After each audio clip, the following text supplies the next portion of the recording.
Yan, magandang umaga po, Buhay Tracking. Andito po tayo ngayon kung saan pinuntahan natin ang isa nating kaibigan. Galing po siya sa gitna ng dagat.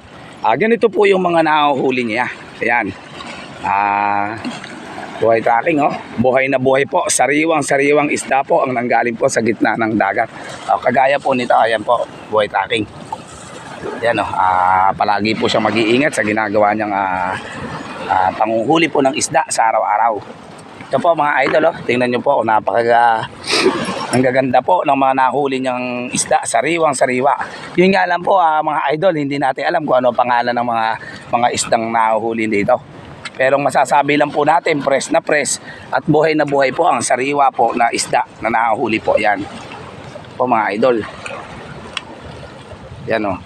Magandang umaga po sa lahat po ng mga taong nandito ngayon, especially po sa mga taga Barangay Magay, Cebu, bayan po ng Compostela mga idol. Ayan, Region 7 pa rin po.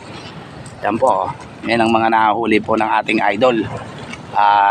Sariwang-sariwa po yan, Buhay Tracking. Galing po talaga yan sa dagat. Buhay na buhay po na nahuli.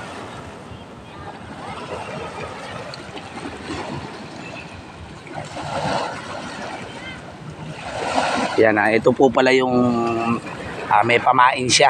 Yan, para dyan po kinain niya, kakagat na po siya mga idol. Yan po, tinatanggal po niya yung sima kung tawagin sa Katagalugan mga idol.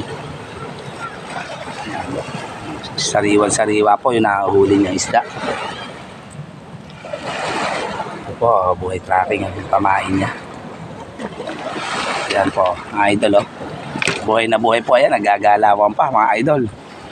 Yan, sariwan-sariwa po yan. Yan, maganda po kasi ngayon manghuli ng isda umaga.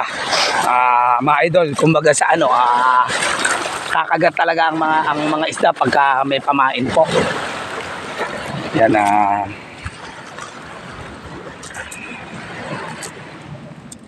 yan po, oh. Sana po marami siyang mahuli para makita pa natin mamaya.